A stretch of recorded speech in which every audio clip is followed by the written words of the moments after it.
আসসালামু আলাইকুম সুপ্রিয় দর্শক, আজকে আমি আপনাদেরকে তালের পায়েস রান্না করে দেখাবো।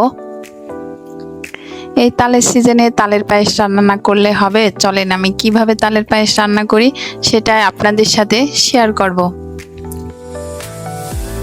তালের পায়েস রান্না করার জন্য তালটাকে আমি জ্বালায়ে সুন্দর করে ঘন করে নিছি। দেখেন কি সুন্দর আঠালো আঠালো হয়েছে। তালটাকে আমি অনেকক্ষণ ধরে জ্বালায়ে এরকম ঘন করে নিছি। তালের পায়েস রান্না করতে লাগবে তাল, দুধ, চিনি, কিছু বাদাম, কিশমিশ, এগুলোই, আর একটু ঘি। আমি এই দুধটা গরম করে রেখে দিছিলাম। দেখেন অনেকটা জ্বালায়ে ঘন করে রাখছিলাম, কি সুন্দর সর পড়ছে, একদম পুরো সরটা আমি তুলে নিলাম। নিয়ে আমি প্যানে চলে গেলাম, যাই আমি এখানে ঘি দিয়ে দিলাম 2 চামচ। আমি কিন্তু সুজিটা বাসায় করে পাটায় বেটে করে নিছি। 1.5 মুঠ পোলার চাল ভিজায় রেখে আমি সেটা পাটায় বেটে সুজি বানায় নিছি নিচে হাতে। সেটা আমি এখানে ভেজে নেব।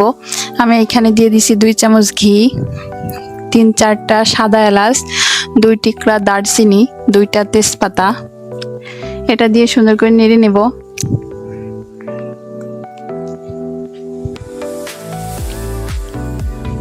ভালোভাবে নেড়ে নিব। নিয়ে আমি এর ভিতর সুজিটা দিব। আপনাদেরকে বলে রাখা ভালো, আপনারা কিন্তু অবশ্যই আমার পেজটা ফলো করে দিবেন, আমার ইউটিউব চ্যানেলটা সাবস্ক্রাইব করে দেবেন। আমি এর ভিতরে কিছু চীনা বাদাম দিয়ে দিলাম আর কিছু কাজু বাদাম দিলাম, দিয়ে আমি সুন্দর করে ভেজে নিচ্ছি। এটা কিন্তু এই সুজিটা দেওয়ার সাথে সাথে জালটা কিন্তু লো হিটে রাখবেন, তারপরে সুজিটা ভাজবেন, তা না হলে কিন্তু সুজিটা দলা পাকায় যাবে।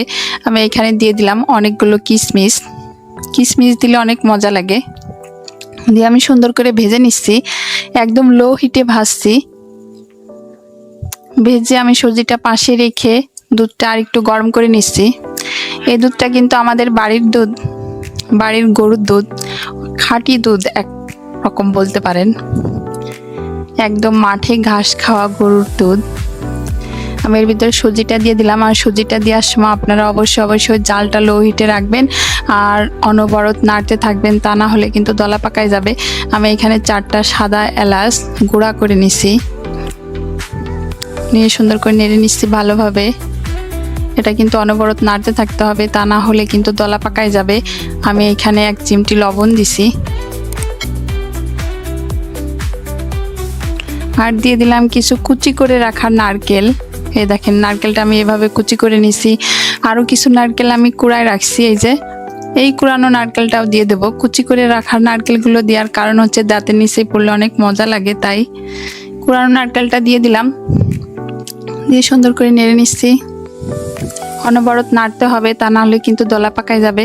দেখেন অনেক মজাদার মনে হচ্ছে না? আমি এখন এইখানে এই জ্বালায় রাখা তালটা দিয়ে দেব। তালটা দিয়ে কিন্তু ভালোভাবে নেড়ে নিতে হবে, আঠালো যেহেতু তালটা, সুন্দর করে নাড়তে হবে। দেখেন নাড়তে নাড়তে কত সুন্দর হলো। আমার রান্নাটা কিন্তু শেষের দিকে। আর এই তাল দিয়ে আপনারা কিন্তু জালটা লো হিটে রাখবেন। এখন আমি দিয়ে দিলাম এর ভিতর 2 কাপ চিনি, মেজারমেন্ট কাপের। চিনিটা দিয়ে একটু নাড়লে একটু পাতলা পাতলা হবে, আর একটু জাল দিলেই হয়ে যাবে অল্প কিছুক্ষণে। দেখেন আমার রান্নাটা কিন্তু শেষের দিকে। আমি এখন এটা বেড়ে নিব। আপনারা কিন্তু অবশ্যই আমার ভিডিও শেষে লাইক, কমেন্ট, শেয়ার করবেন। আপনারা সবাই এতক্ষণ ধরে ধৈর্য ধরে আমার ভিডিও দেখার জন্য আপনাদেরকে অনেক ধন্যবাদ। আপনারা সবাই ভালো থাকবেন, আমার জন্য দোয়া করবেন। এই দেখেন আমি বাটিতে এটা বেড়ে নিচ্ছি। খুবই মজাদার এই খাবারটা, অসাধারণ টেস্ট। আপনারা খাইলে বুঝতে পারবেন। যাদের হাতের কাছে তাল আছে তারা একবার তালের পায়েস রান্না করে খাওয়ার ট্রাই করবেন। এর উপর দিয়ে কিন্তু আমি আরও কিছু নারকেল কুড়ায় রাখছি, ওটা দিয়ে দিব। উপর দিয়ে দিলে কাঁচা নারকেলটা খেতে আরো মজা লাগে।